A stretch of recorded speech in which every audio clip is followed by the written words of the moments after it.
Myra, tila nagpapaliwanag sa isang bata na sabi niya, "Dito, katulong din ako at hindi amo. Wala tayong karapatan na basta na lang magtimpla ng kung ano man kapag ginusto natin. At ayoko namang ipagpaalam mong pabor na ganon. Matulog ka na. Mamaya ay makakatulog na rin ako." Nanahimik na rin si Myra. Maya-maya ginupo na siya ng antok dahil totoo naman napagod siya ng gusto sa maghapong yon. Kinabukasan na siya nakatawag sa kanyang opisina. Dahil wala naman ibang tao sa salas, ang telepono doon ang ginamit niya sa halip na ang dalang cellphone. "Tita Shana?" Tuwang sabi ni Meldy nang maboseson siya. "Bakit para kang nakarinig ng multo?" Biro niya sa kanyang magandang sekretarya. Kasi naman, kontak ako ng kontak sa kondo'y walang sumasagot. Maski pager mo, ibugbog na yata sa message ko pero di ka pa rin tumatawag. "Bakit ba? Kailangan ba ako for interview?" "Hindi. Pero nasan ka ba?" "Nasa malayo at sekreto. Hindi ko pwedeng sabihin kung saan." "Bakit?" "Basta, konektado sa ginagawa ko ngayong nobela. Dapat nga i-charge ko to sa Books to Treasure ang ginagasta ko eh." "Bakit? Nagbabakasyon ka ba sa Boracay?" "Hindi no. At lalong hindi ako nagpapasarap." "Ano ba yung importante mong sasabihin at nagmamadali ako?" "Pinakokonta ka kasi ni Boss Rani. Dahil sa gagawin yung autographing session sa darating na book fair." Naalala niya ang taon ng exhibit na taon-taon nilang sinasalihan. Sa susunod na buwan na nga pala yun. Nakaugalian na nila na sabayan yon ng autograph signing. Silang mga author na babae sa Books to Treasure. "Kailan nga yun?" tanong niya. "Next month, September 14, 15, 21, 22. As usual, 2 sunod na Sabado at Linggo. Linggo lamang ang day off niya sa mga Saavedra. Paano siya makakadalo sa mga araw ng Sabado ng kanilang autographing session? Ngayon lamang niya naisip na magkakaroon ng komplikasyon sa pagiging maid niya pagdating ng mga ganitong problema. "Bakit? Nasa mga Saavedra ka pa ba sa susunod na buwan?" sabi ng isip niya. "Hindi kaya matapos mo nang sulatin ang nobela mo at nakapag-resign na sa kanila?" "Posible, kahit na nakakalungkot ang espetong yon." "Ano raw bang pagmamitingan sa Wednesday?" tanong niya kay Melly. "Mga detalye, kung anong oras kayo dapat na nasa Mega Mall. Doon ulit gaganapin kung anong isusuot nyo. Tsaka, bibigyan kayo ng ID. "Oh, yun lang naman pala eh. Itatanong ko na lang sa'yo sa telepono, mas malapit pa." "Yun namang ID pipick upin ko na lang dyan pag malapit na rin." "Talagang busy ka, ha?" "Oo, sabihin mo na lang kina Boss Rani para ikamo sa ikakaganda to ng ginagawa kong nobela. May iba pa kayong didiscusin eh." "Ano?" "Yung nalalapit niyong pagbiyahe sa South. Ay di ba magkakaroon din kayo doon ng series of autographing session? Isasabay sa blessing ng beach house ni Boss Vito sa General Santos."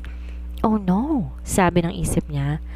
Ano ba ang idadahilan niya para makalusot sa mga Saavedra? Imposible namang ang commitment niya sa opisina ang babaliwalain niya.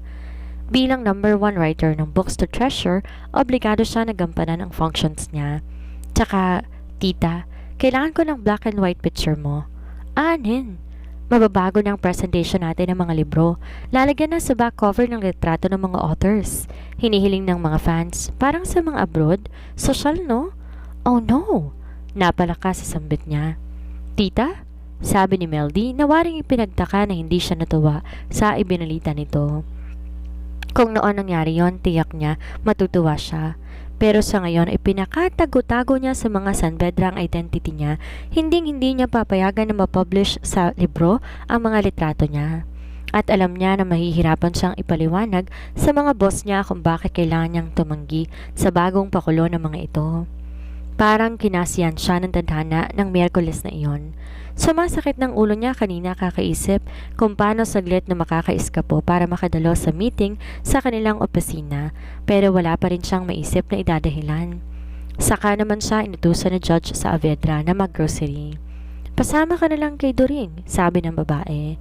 "Malapit lamang dyan sa makalabas ng subdivision ng grocery, isang sakay lamang ng tricycle. Ako na lang ho, para hindi maabala si Doring," aniya. Pinigil niyang lumarawan sa anyo niya ang labis na katuwaan. "Sigurado ka, hindi ka maliligaw?" paniniyak ni Judge Saavedra. "Hindi ho, ma'am." Binigyan siya ng babae ng pera at listahan ng mga bibilhin. Bahala na rin daw siya sa iba pa niyang kakailanganin. "Hello, Mom? Shayna, is that you?" High-pitched ang tono ni Mrs. Moran. Halatang nabigla nang mabosesan si Shana sa telepono. Ako nga, Mom, natatawang sabi niya. Sabi na nga ba niya at ganito ang magiging reaksyon ng mommy niya? Where are you? Halatang anxious na tanong ng babae. Ano bang nangyayari at pati si Lulubel hindi maintindihan kung nasaan ka? Ni ang maid mo'y wala yata sa kondo. Relax, Mom. Right now, I'm at my boss' private office. May meeting kami at sumingit lamang akong matawagan ka muna, but I have to make it quick. Aside from the fact that we are in the middle of the meeting, kailangan ko pang makabalik agad sa mga amo ko. Mga amo? You mean, ang mga boss mo dyan? Nope, may iba pa akong mga amo. Sino? Shana, ano ba talagang kalokohan to at? Relax, Mom. I'm okay. I'm just taking a break. Ang sabi mo sa voice tape, nagbabakasyon ka. Yup, bakasyon na may kasamang trabaho. Bakit hindi ko pwedeng malaman kung nasaan ka? Because you wouldn't approve of it, I'm sure. Ano ba talagang ginagawa mo? Halata niya napipika na ang ina niya sa paglilihim niya. Nothing bad, Mom. Believe me. May kaugnayan lang sa kasalukuyang sinusulat ko. Kapag natapos ko yun, saka na ako magkukwento sa'yo. Napabuntong hininga na lamang si Mrs. Moran nang matiyak na hindi siya nito mapipilit magtapat. Take good care of yourself na lang, ha? I always do. Ikaw rin. Kasama mo si Myra? Oo, okay lang din siya. Bueno, kung anumang kalokohan yan, get it over and done with. And fast. Nag-aalala tuloy ako. Yan ang problema sa'yo, Mami eh. You always worry. Why not try to relax and enjoy yourself sometimes? Be a little bit daring, adventurous. Ikaw na lang, Hano. Isasali mo pa ako sa mga kalokohan mo? Ipinarinig niya sa ina ang pagtatawa niya. Yung kaibigan mo, nag-worry na rin. Tawagan mo siya, ha? Yes, Mom. At ang pagkain mo? Mom. Natatawang gamit ulit niya ang tono kapag gusto nang patigilin sa pagsasalita ang ina. I still have a meeting to return to. Okay. Take care. I love you. I love you too. Bye. Anong di ka makakadalo sa mga araw na linggo sa autograph signing niyo sa Mega Mall? Maang nang tanong na isa sa tatlong boss niya na si Boss Vito. Bale, presidente ito sa Books to Treasure at pinakamataas ang ranggo sa tatlo. Gayunman nakakaya niya tong lambingin at biruin dahil kapag nasa mood ang lalaki mabait at sweet sa kanilang mga author. Hindi nga bossy. Malambing ang boses na sabi niya. May previous commitment na ako sa mga araw na yun eh. Abay, cancelin mo. Kunwari formal na sabi na mahigit 70 taong gulang na lalaki. Mas importante itong affair natin, no? I'll try.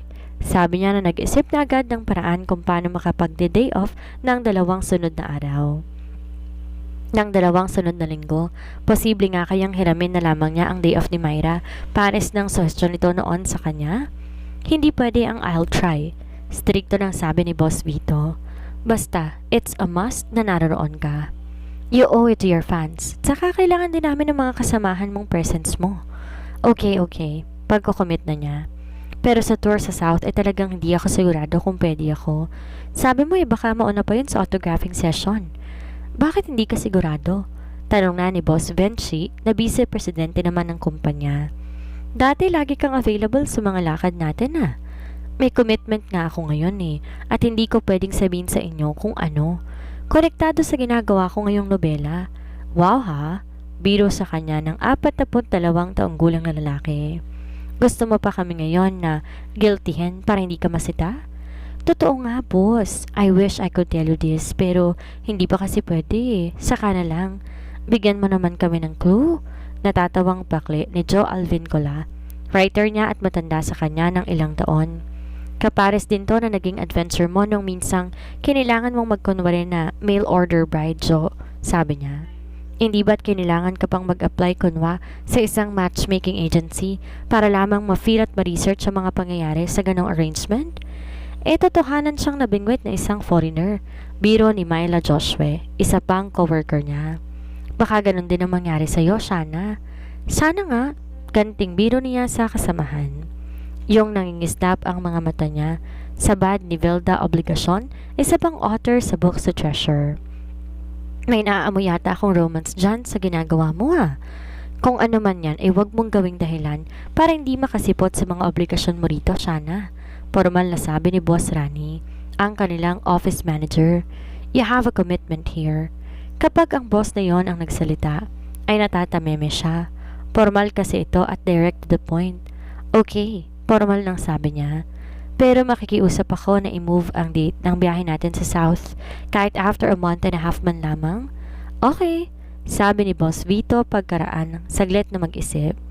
I-move ko na lang din ang blessing ng beach house ko para isang lakad na nga lang. Kung ganoon, okay ng usapan? I have to go. May mga bibilhin pa akong groceries. Tumayo na siya. Wait, hindi pa tayo tapos, sabi ni Boss Benchi. At kailan pa nangyari na ikaw ang nag-grocery sa inyo, ha? Ngayon lang, boss, at hindi para sa akin. Nahihiwaga ang napatitig sa kanya ang lalaki. Konektado pa rin ito sa sekreto kong pagtatago ngayon. Nakangiting sabi niya.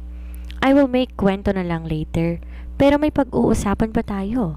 Ang paglalagay ninyo ng litrato sa backpage ng mga libro ninyo.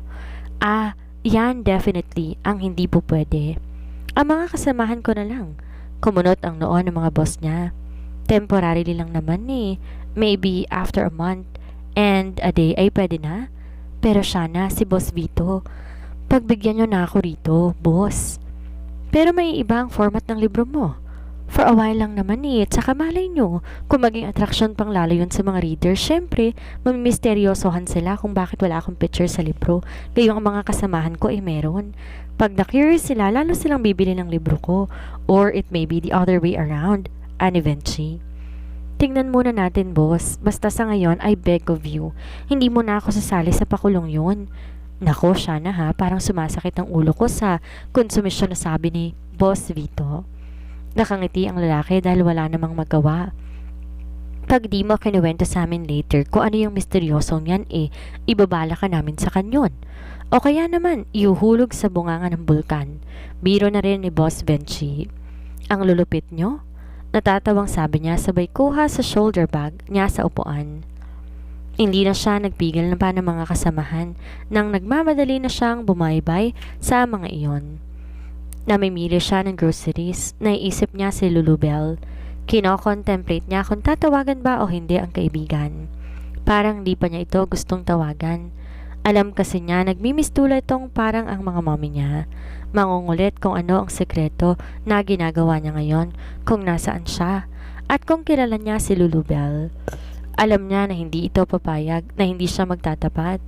Saka nalamang niya ito tatawagan. Baka kapag tapos na ang misyon niya, pagtawanan man siya ni Lulubel sa ginawa niya. At least tapos na yon. Mission accomplished, ika nga. Di naman niya akalain na pag-uwi sa bahay ng mga Saavedra ng hapong yon ay mapupwersa siya na magtapat sa kaibigan. May dinatnan kasi siyang tao sa bahay na hindi niya inaasahan na makakaharap noong araw na iyon. Aba! Gulat na sabi ni Mommy Deli nang makita siya na papasok ng salas. Hindi magkandadala sa pinamiling grocery. Pakiramdam niya na mutla siya nang makita ang babae. Nakaupong paharap sa kinauupong sofa ni Judge Saavedra. Oh, edi magkakilala nga kayo. Nakangiting sabi ng hukom. Sabi mo kanina wala kang kilalang Reggie. Palihim, mabilis niyang nakindatan si Mommy Deli. Nakuha marahil lang babaeng ibig sabihin noon na nahimik, pero sa anyo hindi naaalis ang labis na pagkalito. Ang galing-galing din naman itong pinadala mo sa akin, Deli. Masiyang sabi ni Judge Saavedra sa babae. Mabutit sa akin mo siya ni-refer. Ha? Awang ang mga labi ni Mommy Deli. Gusto niyo ho ng drinks? Sabad ni Shana para sa kanya mabaling ang atensyon ng hukom. Sige nga, Reggie. Alam mo bang mag-shake ng Four Seasons, ha? Yes, ma'am. Lalong lumarawan sa anyo ni Mommy Deli ang pagkalito. Sige, ipag-shake po kami noon. Kompleto naman ang prutas sa ref eh. Kayo ho, ma'am? Baling niya kay Mommy Deli. Tumalikod siya na bahagya kay Judge Saavedra para minsan pang makindatan ang mommy ni Lulubel. Wala. I mean, kahit ano na lang. Tumalikod siya patungong kusina. Dala pa rin ang pinamiling groceries. Alam niya na kasunod ang tingin ng nahihiwagaan sa mga nangyayari na si Mommy Deli. Parang asiwang-asiwa si Mommy Deli nang pinagsisilbihan na niya. Panay ang agaw nito sa anuman na ginagawa niya para dito. Paris na lamang nang ilalagay niya sa harap nito ang baso ng malamig na Four Seasons. Nilalagyan niya ng napkin ang baso ay kaagad yung kinuha sa kanya ng babae. Ako na! Ang agarang sabi nito na tila nahihiya pa na paglingkuran niya. Wala na ho kayong kailangan, ma'am? Magalang na sabi niya kay Judge Saavedra. Wala na, Reggie. Thank you. Ang kwenta ho ng napamili ko ay ipinatong ko na sa itaas ng ref. Naroon din ho ang sumobrang pera. Ganun ba? O sige, mamaya ako na-checkin. Magpe-prepare ka na yata ng dinner? Oo nga, ano bang gusto nyo para sa hapunan? Bahala ka na. Alam ko namang magugustuhan namin kung ano mang ihahanda mo. Sa lahat ng usapang yon, punang-puno ni Shaina na nakatanga sa kanila si Mommy Deli. Siniguro niyang palihim niyang makakausap si Mommy Deli bago to makalis. Kaya na makita niya na palabas na ito ng gate ay humabol siya. Dala niya ang isang supot ng basura na kunwari itatapon niya sa labas. Mommy Deli, lumingon ang babae. Nagbago ekspresyon nito nang makilala siya. Siya na! Naitutup niya sa bibig ang isang daliri bilang pagpapatahimik sa babae. Huwag niyo akong tatawagin ng ganon. Si Reggie ho ako rito. Oo nga pala, at yun ang hindi ko... Doon ho tayo sa labas mag-usap. Niyaya niya na makalabas ng gate ang babae. Parang natitigilan pa rin si Mommy Deli matapos marinig ang pagtatapat niya. Sa kalamang nito nagawang magsalita ng pagkaraan ng ilang saglit ay waring makabawi sa kabiglaanan. Nagawa mo yon? Nagkunwari kang maid kahit ng totoo. Bigla lang ho kasing pumasok sa isip kong ideya. Huli na maisipan kong umatras. Natanggap na ako, kami ni Myra. Pambihira kang bata ka. Kapag nalaman ito ng mommy, kaya nga ho, nakikiusap po ako na wag na ho ninyong mabanggit. Kay Lulubel, tatawagan ko na lang ho siya mamaya. Magpapaliwanag ako. Hindi rin ho ninyo alam ito Napailing si Mommy Deli. Nako, siya nako. Ano bang naisipan mo at ginawa mo to? Parang lumalabas tuloy na may kasalanan ako Ako ang nagsasabi sa'yo na kailangan ni na Judge ang katulong. Noon ko pa naman ho kino-contemplate ang ganito Mabuti nang sa kakilala niyo ako napasok. Hindi ko alam kung ano ang magiging feeling ni Lulubel kapag nalaman ito. Maiintindihan ho noon. Siya nga ho nagsabi sa akin na mas authentic ang sinusulat naming mga writers kapag nakita ho yun o naranasan. Naiiling pa ring umalis si Mommy Deli.